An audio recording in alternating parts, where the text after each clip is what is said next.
Mute. Ba't naka-full screen? Paano ba to? Parang hindi full screen. Okay na yan, sir. Ganyan para mabasa. Hindi nyo ba nababasa pag di full screen? Mababasa, Nababasa sir. naman, Pero sir. pinusum pa namin. Sinisum Okay, sige. Okay, nasa number 3, systematically identify the best market to target with the chosen product or services. So what we're going to do, class, in order to have better opportunity, I would like you to target the best segment, the best value proposition, and the competitive market. Kaya kailangan piliin na talaga ninyo. Like for example, in Singapore, number 1 nila doon ay soya. So pag morning, nakikita ko doon, ang daming pumipila sa MRT station, inom ng mga soya, tofu, mga ganon. Tapos nagtanong ako sa isang friend ko sa Singaporean, sabi nila kasi naniniwala sila doon na to make it stronger at saka mas petite, mas more on protein builder yung bansa nila. Mahilig sila sa mga soya. Eh ang Pilipino naman, di ba? Nagtataho ba kayo? Soya, mga milk, mga ganun. Ayun. Bago pumasok dati sa klase niyo, sir. Pag walang agahan. Ang Singaporean, mahilig sila doon. Morning pa lang, nainom na sila ng mga ganun, soya. Number 4, estimate the industry market potentials or market demand. From the word market demand, there is a purchasing power. There must have a backup of a purchasing power. Because if there's no demand, it will be very difficult to enter into an international market. Kasi walang bibili.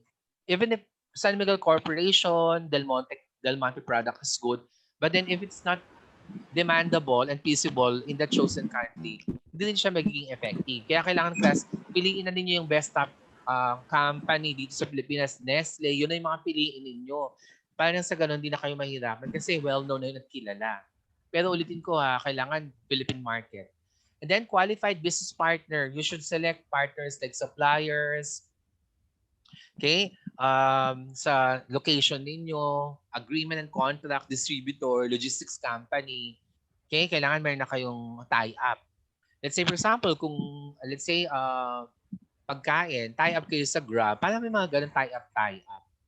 And then last but not the least, estimate the sales potential. In order to estimate your sales, of course, kailangan maintindihan natin na we should know yung variable cost at saka fixed cost. Because if the variable cost increases, meaning to say there is an increase of production. Likewise, one of the best example of variable costs are electricity, water, materials, labor, and others. While when say fixed cost, whether there is a production or not, it's already a fixed. Okay, like for example, furniture and fixtures, land, building, it's already a fixed. So in able to have capture better sales potential, you should know how to manage it effectively. Plus, of course, increase of what you called markup o yung tubo. Kailangan natin ng markup. Okay, next. Okay, so we will now proceed to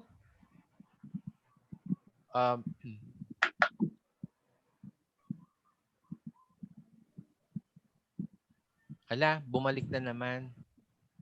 Okay na yan.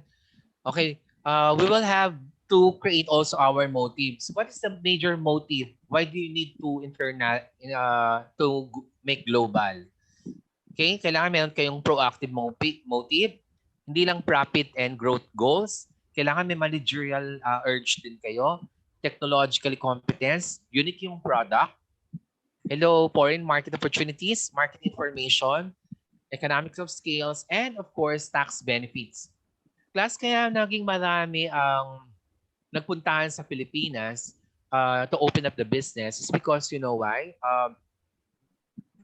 Marami tayong tax incentives lalo sa EPSA or PEZA. You know, in Cavite, Laguna, Batangas, and also in Bulacan, nagkaroon dyan ng PEZA and EPSA. So, they capture maraming manufacturing company, maraming tayong mga business na pinut up ng mga taga-ibang bansa. Kasi nga, binigyan ng bansa ng Pilipinas na magkaroon ng mga tax incentives or tax benefits. Kaya to that, naging maganda yung relationship natin sa ibang bansa. Ganon din kayo, class. Hanapin ninyo yung bansa na meron tayong association like yung APEC, Asia Pacific Economic Cooperation or region.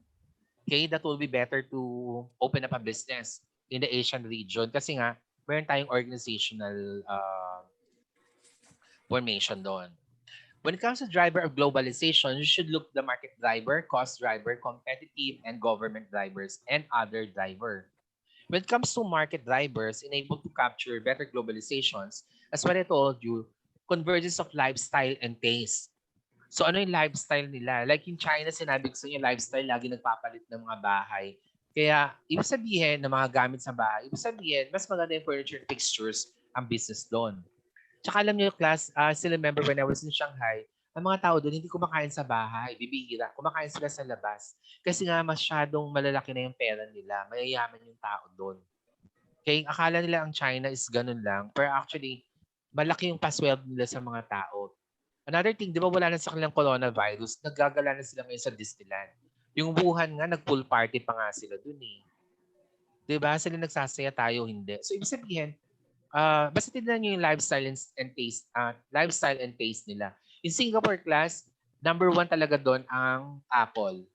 Pag sumakay kayo ng MRT, ng train, ng mga bus, ganun, lahat naka-Apple. Wala kang nakita, bibihira ang ibang brand. Kaya, na-capture ng Apple ang Singaporean. Okay, another thing, establishment of world brand. So, kailangan ma-establish nyo yon and then create global consumers. For the cost driver, kailangan natin ng mga transportation analysis. So, yung layo natin from Philippines to Singapore halimbawa. So, kung lagi-lagi ang order ng cake ay galing sa Philippines, tapos ship barko or aeroplano, lugi na kayo. Kaya dapat magtayo na kayo doon ng commissary.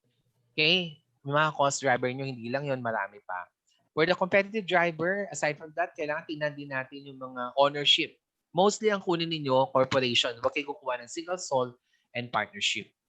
For the government driver class, tingnan niyo yung mga building blocks like yung mga tariffs, taxation, government restrictions, patent office, mga ganun. So, tingnan niyo yung mga policy rules and regulations nang sa ganun ay maging effective ang inyong pag-put up ng inyong business. Kasi marami talaga kayong i-research. Okay, ito na yung assignment ninyo, class. By the way, bibigyan ko kayo ng extension. Alam ko hindi nyo magagawa yung SWOT, TOES matrix, industry analysis, and profiling. Probably ang assignment lang ninyo for this coming Saturday would be the challenges. Nakakaintindihan ba? Kasi napag-isapan na ng section A at C, hindi nila kaya yung SWOT, TOES, industry analysis kasi nga magre-research sila ng madami pa. Kaya to be fair, sige lahat kayong 3 sections ay i-extend ko yung assignments niyo for next week. Isasama niyo na yung PES analysis doon ha. For the meantime, for this Saturday, para mag-grade kayo, ito yung inyong isasubmit. Bibigyan ko kayo ng sample and then checkan ninyo kung nami-meet yung challenges ninyo. Ganito yung gagawin ninyo pero kailangan sagutan ninyo lahat. If you think that your country and your brand answer these challenges, and definitely that will be the chosen brand for you. Leaders, please assess your members kung gumagawa nga sila kasi nga ngayon hindi pa pwedeng tamad kasi nga pandemic na. Hindi tayo pa pwedeng aasa sa mga ka-groupmates lang. Tandaan nyo, 4th year na kayo, mas malaki expectation ko. This is your final paper bago kayo graduate. Wala na kayong subject for next year. Your final paper this year will be the global marketing. This will be your major subjects class. So for the global marketing challenges, okay, so number 1, ang checkin ninyo, assignment ninyo would be competitive pressure. If you look at it, Coca-Cola and Pepsi-Cola are competing global brands in all over countries. Specifically in the Philippines, Coca-Cola and Pepsi-Cola compete to each other. So gagawa kayo ng ganyan, 2 lang. Sabi ng isang sections, Sir, paano yun? Ang dami po naming kalaban, more than 20. Mali kayo. You know why? Kung bakit? Kailangan gumamit kayo. I-target ninyo. I-segment ninyo yung business ninyo.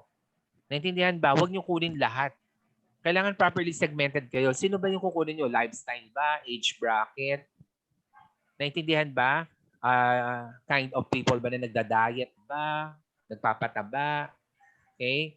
Beverage pa na soft drinks lang. Hindi yun lang ang kunin ninyo. Huwag nyo kunin lahat. Select only one product line.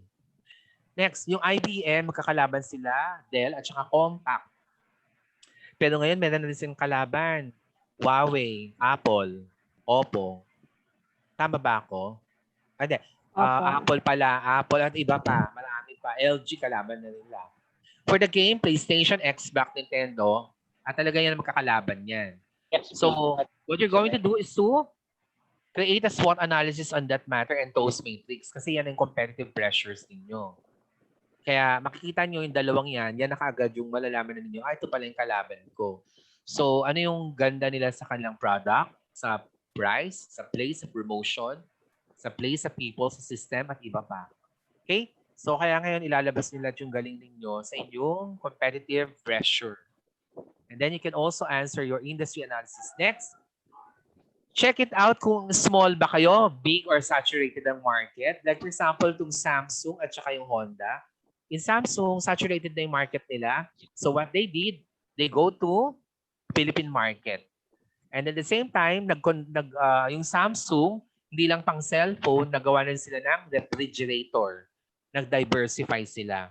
So then yung saturated market nila, na-come up nila yung challenges na yon. For the Japanese market na saturate na din sa Japan, ang ginawa nila yung Toyota, sa halimbawa in the Philippines, gumawa na sila ngayon ng maraming spare parts, tapos inadapt nila yung pang-Pilipino na FX at saka yung taxi, kaya nakuha nila yung market ng Pilipino. And as well as yung Honda naman, nag-move sila ng American market. So tatandaan natin, pag small and saturated na yung mga company nyo, either you should create diversification or you create a different country na we're in, mas magpapatronize kayo. For the higher, they also use proactive and reactive motives because in Chinese manufacturing home appliances, higher group was near bankruptcy. So si Zhang Rumin, ang ginawa niya, nag-create siya ng mga ibang mindset. Nag-internationalize siya. Kasi alam niya na ang Chinese home appliances market is already saturated. Gumawa siya ng kakaiba. And then since ang Chinese member naman ng WTO, so ginawa niya, mas nag-improve pa siya. So kailangan clash yung mga challenges na yan. Next, international barriers and risks. Okay? Check your financial using Securities Exchange Commission. Kaya nga kung San Miguel Corporation kayo, Ayala Corporation, okay? Ano pa ba? John Gokong Wei Corporation, definitely you have sufficient finances. You have also sufficient knowledge. Hindi kayo insufficient. Kasi pag sufficient finances, wala kayong kaalaman, hindi kayo pwede for global brand. Okay? And then wala kayong market exposure sa foreign country, wala, talo din kayo. Hindi rin kayo pwede. And then wala kayong export commitment, hindi rin pwede. And then expansion into foreign markets, capacity, dedication, okay, channel of distribution, domestic markets pa lang, and of course, cost effectiveness. So yan yung mga international barriers. Okay, for the general market race, you should look on the comparative market distance, yung layo ng bansa from the Philippines and the other countries. Okay, aside from the layo would be, of course, included yung cost effectiveness. Competition sa firms ng ibang bansa, ilan lang. Dapat piliin nyo ilan lang hanggang 4, 3 lang ang kalaban ninyo. Differences of product usage, tingnan nyo yung usage nila, kung gaano kadaming bumibili. Difficulties of private distributor in the foreign market.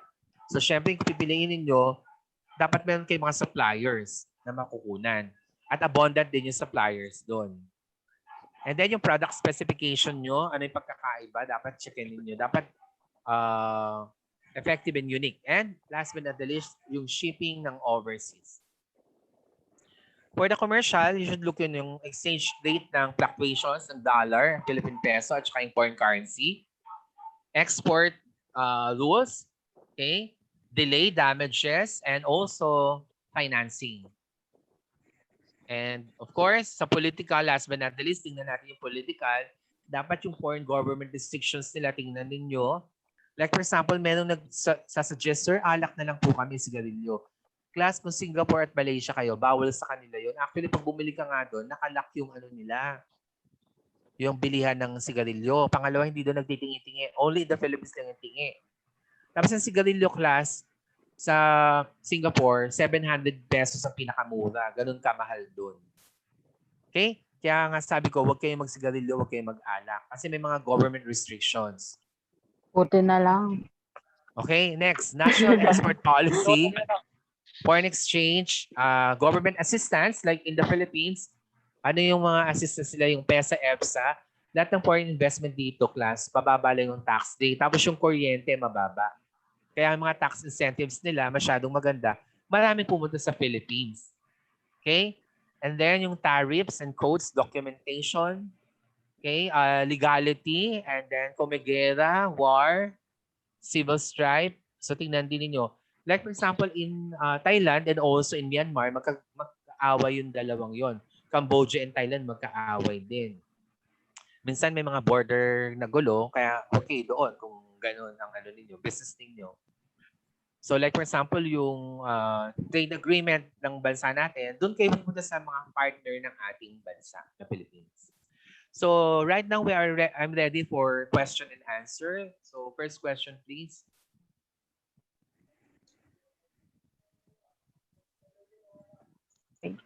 Sir, sorry na wala kasi ako kanina. Nag-brown out dito sa amin. Kailan po ulit papasa?